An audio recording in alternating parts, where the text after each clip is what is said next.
Bonjour les amis, chers frères et sœurs du cépage.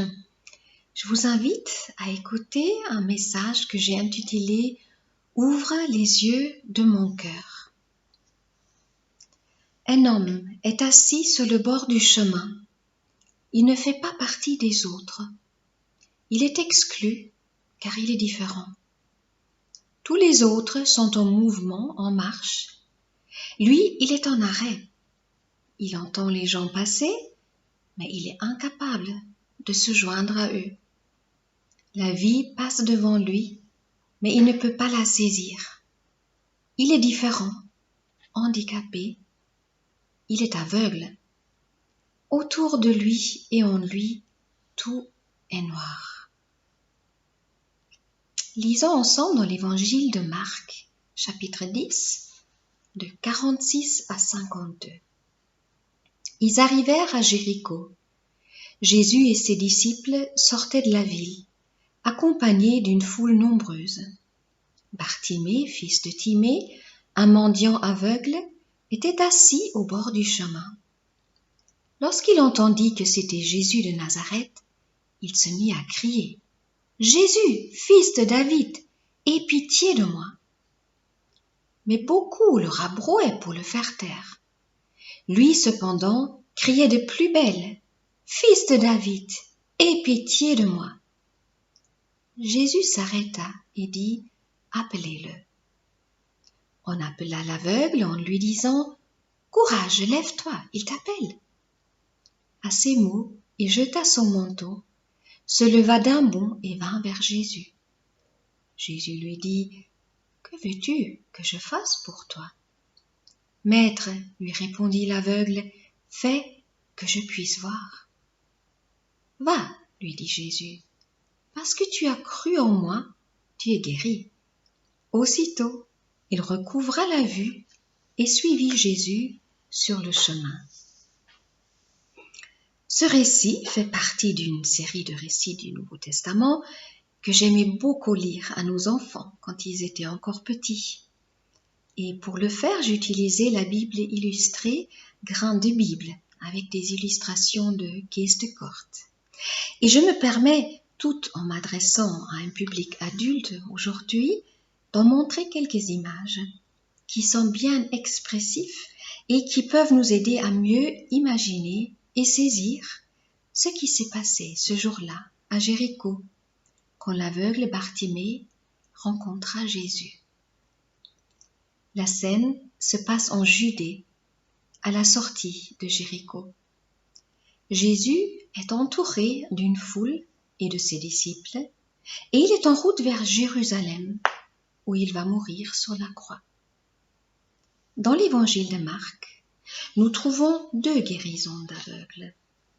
La première est racontée au chapitre 8, les versets 22 à 26, et puis la deuxième dans le chapitre qu'on vient de lire, au chapitre 10. Entre ces 2 miracles, ces 2 guérisons d'aveugles, Jésus annonce à 3 reprises sa passion, c'est-à-dire sa mort et sa résurrection, à ses disciples. Et chaque fois, les disciples ne comprennent pas ce qu'il veut dire. Ils sont comme aveuglés. Ils ne savent pas saisir le sens de ces mots. Pendant la montée vers Jérusalem, Jésus tente à nouveau d'ouvrir leurs yeux, les yeux de leur cœur, sur sa véritable identité et sur les exigences de l'appel à le suivre. À travers Bartimée, Jésus propose à ses disciples et à nous une nouvelle vision de la vie, une vie à la suite du Christ.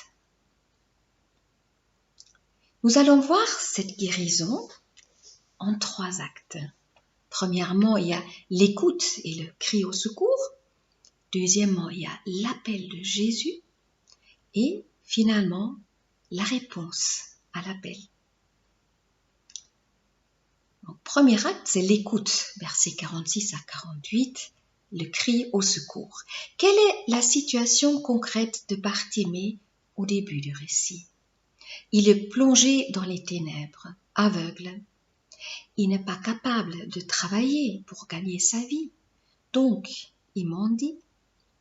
À l'époque, il n'y avait pas d'autre choix. Les ateliers protégés de la technique soutenant les gens non-voyants, comme nous en avons de nos jours, la sécurité sociale, tout cela n'existait pas. Pour Bartimée, mendier était donc la seule façon de survivre. Mais quelle vie! Une vie dans la dépendance, dans la misère et l'insécurité. Une vie en marge de la société. On peut imaginer son désespoir. Mais ce jour-là, il se passe quelque chose qui capte son attention. Il ne voit rien, mais il entend d'autant plus. Il entend le bruit d'une foule de gens qui passent par là. Une foule qui accompagne Jésus et ses disciples sur leur chemin. On peut imaginer, même si le texte ne le dit pas explicitement, qu'il a posé des questions aux gens, genre « Qu'est-ce qui se passe? Pourquoi tant de bruit ?» Ou bien il a tout simplement entendu le nom Jésus en écoutant les voix des passants qui parlent entre eux. En tout cas, il entend que c'est Jésus de Nazareth qui passe par là.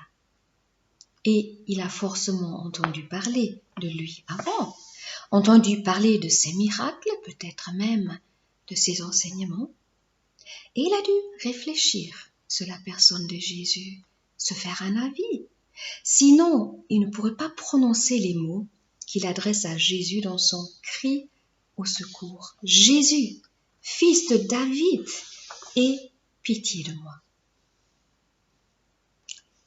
L'image est parlante, je trouve. Bartimée crie à plein poumon. Il saisit l'occasion qui s'offre à lui. Malgré sa passivité et son immobilisme habituel, étant assis au bord de la route en mendiant, il montre ici une aspiration à la vie. Il montre qu'il n'a pas encore perdu tout espoir. Et son désir de s'en sortir, son espoir d'une vie meilleure sont tellement forts qu'il a de l'énergie pour persévérer et de se faire entendre, alors que les gens essayent de le faire taire. Son appel au secours ne s'adresse pas à n'importe qui. Il s'adresse au fils de David, c'est-à-dire au Messie attendu d'Israël. Nous allons lire 2 petits passages dans le prophète Ésaïe pour mieux comprendre pourquoi Bartimée s'adresse à Jésus en tant que fils de David. Premier passage se trouve dans Ésaïe 9, 5 à 6. « Car pour nous, un enfant est né, un fils nous est donné. Il exercera l'autorité royale, il sera appelé merveilleux conseiller, Dieu fort, Père à jamais et prince de la paix. Il étendra sans fin la souveraineté et donnera la paix qui durera toujours au trône de David et à tout son royaume. » Et le deuxième texte se trouve dans Ésaïe 42, versets 6 à 7. « Moi l'Éternel, moi je t'ai appelé dans un juste dessein, et je te tiendrai par la main. Je te protégerai et je t'établirai pour conclure une alliance avec le peuple, pour être la lumière des nations, pour ouvrir les yeux des aveugles, pour tirer du cachot les prisonniers, de la maison d'arrêt ceux qui habitent les ténèbres. » Bartimée voit en Jésus celui dont parle Ésaïe. Il est certain que lui seul peut être sa bouée de sauvetage, ce qui lui donne le courage et l'énergie de ne pas céder aux menaces des gens qui veulent qu'il se taise, mais de crier une deuxième fois, et encore plus fort qu'avant, « Fils de David, aie pitié de moi !» Plus rien ne peut l'arrêter, car Jésus est sa planche de salut. La situation d'aveuglement s'applique à chacun de nous, pas un aveuglement physique, en tout cas pour la plupart d'entre nous, heureusement, mais d'un aveuglement spirituel. Avant de nous tourner vers Jésus et de l'accepter comme notre sauveur, nous étions spirituellement aveugles. Vous pouvez lire ça dans 2 Corinthiens 4, 3. Nous avions besoin que Dieu ouvre les yeux de notre cœur pour comprendre que nous sommes pécheurs, que nous avons besoin d'être sauvés et que ce sauvetage était possible uniquement par Jésus-Christ. Oui, c'est l'Esprit de Dieu qui doit ouvrir les yeux du cœur du pécheur pour voir son état désespéré et pour lui faire comprendre l'amour et la grâce de Dieu en Jésus-Christ. Nous passons alors, comme le dit si bien Pierre dans sa première épître, nous passons alors des ténèbres à la lumière. Mais même en tant qu'enfant de Dieu, même quand on s'est tourné des ténèbres vers la lumière, ça peut encore nous arriver d'être, en tout cas par moments, aveuglés, paralysés sur le bord du chemin comme Bartimée, et de ne pas vivre la vie de plénitude que Dieu a prévue pour nous. On peut être aveuglé par toutes sortes de choses. Je donne juste quelques exemples. On peut être aveuglé par notre propre volonté qui nous empêche de voir la volonté de Dieu. On peut être aveuglé par notre orgueil qui nous empêche de chercher humblement le projet de Dieu. On peut être aveuglé par notre égoïsme qui nous empêche d'aimer l'autre. On peut aussi être aveuglé par nos propres idées, par notre propre vérité, qu'on a peut-être toujours pensé juste et on n'est même pas prêt à remettre ça en question. Ça peut même être vrai pour des questions spirituelles où on a toujours eu peut-être un avis très très clair sur l'une ou l'autre question, peut-être sans le vérifier, sans chercher vraiment ce que la Bible dit là-dessus, sans chercher peut-être le conseil d'autres chrétiens, sans demander au Seigneur de nous éclairer sur cette question. Et on peut être aveuglé par notre propre vérité alors, parce qu'on croit que quelque chose est comme ça a toujours été comme ça, et on ne réfléchit pas. Et on n'est pas prêt à se laisser ouvrir les yeux et de se laisser guérir de cet aveuglement. Et je crois que ça arrive plus souvent qu'on ne le croit. Donc, on peut être aveuglé par toutes sortes de choses. Aussi, par des soucis et par des craintes et par un manque de confiance. Et ça, c'est un aveuglement. Je pense qu'on connaît vraiment tous à un moment ou à un autre dans notre vie. Mais le Seigneur veut pas qu'on reste dans cet aveuglement. Il veut nous ouvrir les yeux pour voir qui il est, pour voir à quel point il est souverain, à quel point il est puissant, à quel point il nous aime, qu'il est bon et qu'il a des bons projets pour ses enfants. Nous allons lire ensemble un petit passage dans l'Ancien Testament, dans 2 Rois 6. Dans ce chapitre, il est question de Élisée, du prophète Élisée et de son serviteur. Et ce serviteur, à un moment donné, a très peur. En fait, il y a le roi de Syrie qui s'approche avec toute son armée. Il veut capturer Élisée. Donc, il y a de quoi avoir peur, surtout quand il voit, il est quelque part sur une colline et il voit cette armée s'approcher. Et il a peur. Et au verset 15, il dit « Ah, mon Seigneur, qu'allons-nous faire ?» Élisée répondit « N'aie pas peur, car ceux qui sont avec nous sont plus nombreux qu'eux. » Puis il pria « Éternel, je t'en prie, ouvre-lui les yeux pour qu'il voie. » L'Éternel ouvrit les yeux du serviteur qui vit la montagne pleine de chevaux et de chars de feu autour d'Élisée. Éternel, ouvre-lui les yeux.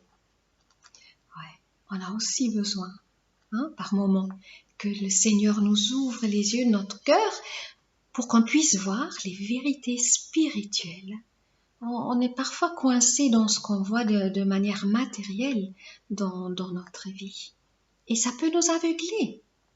Par contre, il y a toute une réalité spirituelle qui est vraiment là, mais qu'on ne peut pas voir avec les yeux naturels. Et on a besoin que Dieu nous ouvre les yeux de notre cœur pour voir les réalités spirituelles.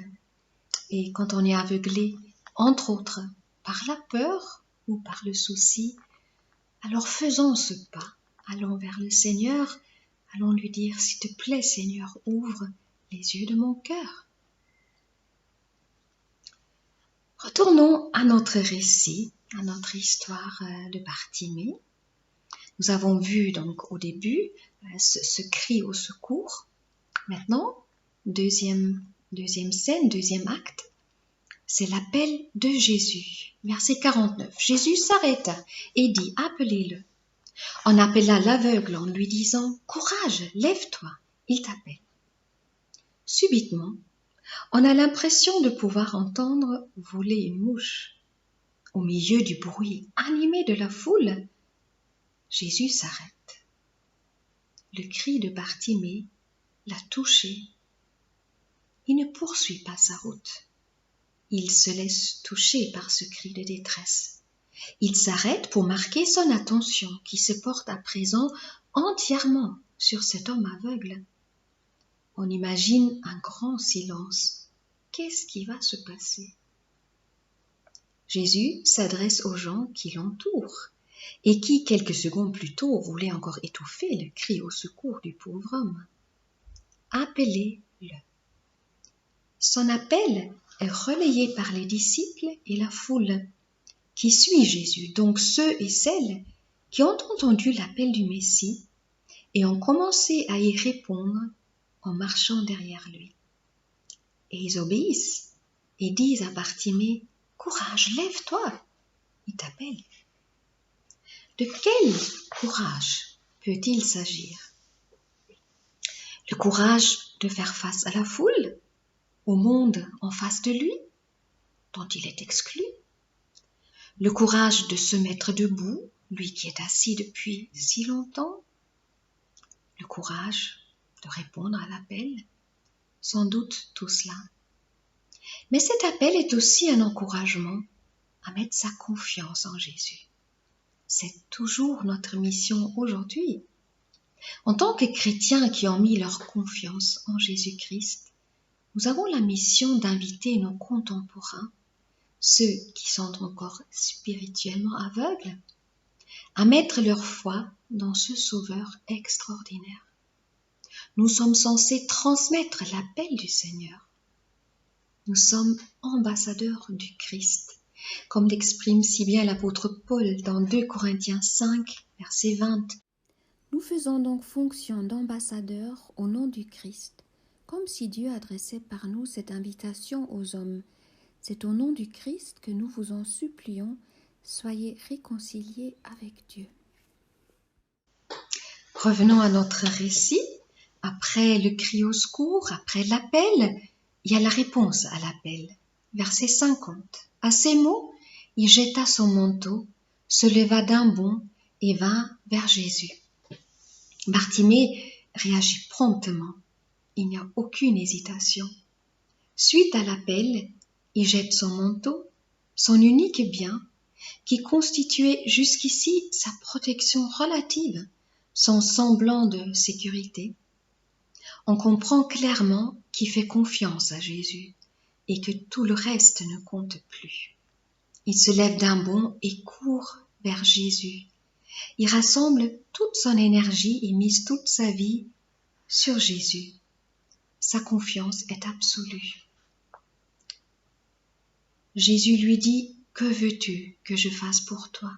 « Maître, lui répondit l'aveugle, « fais que je puisse voir. » « Va, lui dit Jésus, parce que tu as cru en moi, tu es guéri. » Aussitôt, il recouvra la vue et suivit Jésus sur le chemin.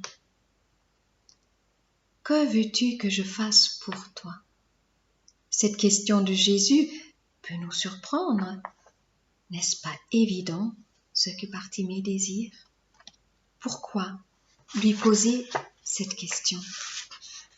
Serait-ce la façon de Jésus de respecter sa personne ou de respecter sa liberté, de l'emmener à dire son désir, son choix, de renvoyer Bartimée à sa responsabilité d'exprimer son besoin.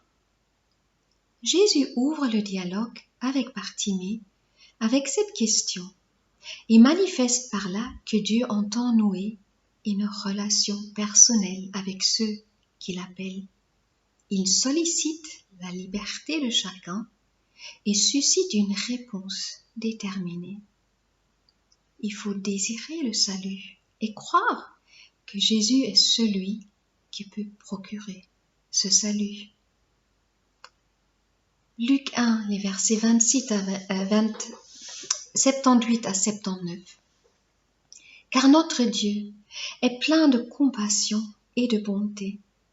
Et c'est pourquoi l'astre levant viendra pour nous d'en haut, pour éclairer tous ceux qui habitent dans les ténèbres et l'ombre de la mort, et pour guider nos pas sur la voie de la paix. Ici, c'est le règne de Dieu qui arrive jusqu'à Bartimée, la proximité et l'action de Dieu qui ont tout changé, qui ont tout fait basculer. Maintenant, Bartimée voit. Dorénavant, il peut marcher sur le chemin de la vie et vivre pleinement. Marc nous rappelle que Bartimée se met à suivre Jésus sur le chemin qui mène à Jérusalem. Il est devenu disciple.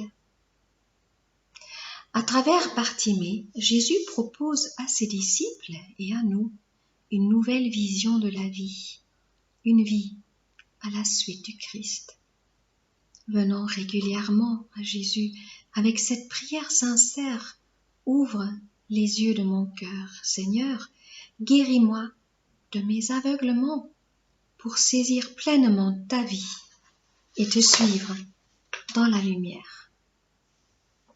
Et j'aimerais clôturer ce message avec la prière de Bartimée qu'on ne trouve pas dans la Bible, mais qui a été formulée librement par Daniel Bourguet dans le livre Les maladies de la vie spirituelle. Seigneur Jésus, je te rends grâce. Le jour, pour moi, ressemblait à la nuit. J'avais la main tendue sur un bord de fossé et les gens, par pitié, me donnaient à manger. Mais personne n'a su que j'avais soif d'amour et que mon cœur aveugle ne savait pas aimer. Mon cœur aussi mendiait dans la nuit. Seigneur Jésus, je te rends grâce.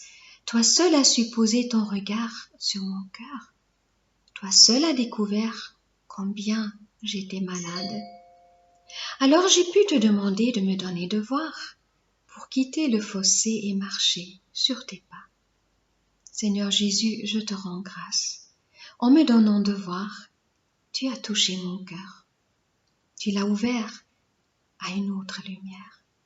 C'est pourquoi maintenant, je reste à tes côtés.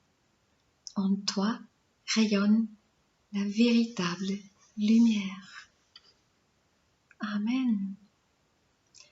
Je vous souhaite encore une bonne semaine sous le regard du Seigneur et essayons vraiment de nous laisser ouvrir les yeux de notre cœur pour voir Jésus, pour voir qui est Jésus et pour voir ce qu'il peut faire dans notre vie pour sa gloire.